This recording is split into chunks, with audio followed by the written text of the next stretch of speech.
elliot-v-kotek. Hi. Hi, nice to meet you again. Congratulations on the tribute tonight. Oh yeah, how are you? Good. You're talking about your legacy as a filmmaker. How does it feel? You've got films that have been out for about 40 years that people are still talking about in a very present, real, now way. That must feel super satisfying. Very gratifying, I have to tell you. You know, you never think that something you did 40 years ago is going to still be playing. And I never did. But I'm very happy that audiences keep discovering it. I don't know why, you know. There's a lot of good stuff out there. I haven't seen any of it, but I hear it's good. You're talking about like the NC-17 rating that Killer Joe has, and obviously LD and David Dinnerstein. I am. You know, I just played in Sydney.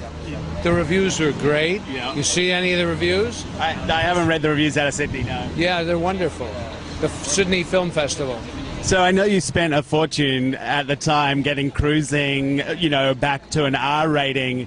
This one's being released to NC-17. Was there talk about whether you should keep fighting on this one to get it down to an R or not? We couldn't. There was no way they would give this film an R. It just freaked out the rating board. And the rating board, you know, the studio that's distributing Killer Joe, they're not even members of the MPAA. But the members of the MPAA, they don't get an NC-17.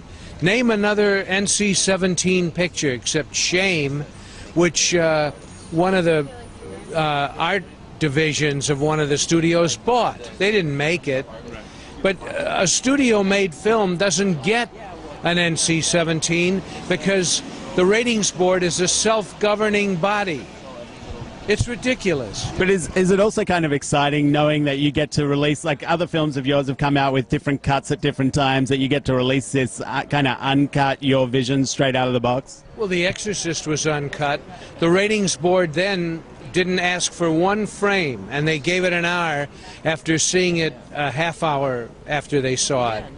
Your first couple of films obviously got you some Oscar attention as well. You were pretty young. How does that feel like forever ago, 36, 38 years old, getting those Oscar nominations and wins? Or does it feel like 5 minutes ago? No, you know, it's hard for me to even remember stuff like that. I can't remember what I had for dinner, you know. But so 38 years, I mean, wow. I mean, but yeah, I now remember getting an Oscar. It's a very a surreal moment. You know, you're in a parallel universe. You know, there's a billion people watching, so you have to watch what you say. You can't say fuck or shit or stuff like you can say on TV now, right? No? You can't say that? Can you say fuck on TV? Yeah. Can you say fuck on TV? Depends what TV it's on. Yeah, what TV is this on? On the NC-17? right.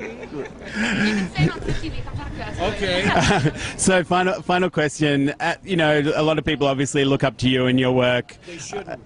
They should just do their own work. And a couple of, like, who for you were mentors as you kind of made your way up through the system? I never had any mentors, but I had filmmakers whose work I admired, like Alfred Hitchcock and Orson Welles. A lot of great filmmakers. I could be here all day naming them, really. Very cool. Well, congratulations on tonight. Thanks very much. Nice to see you again. Cheers. Nice to see you. God bless.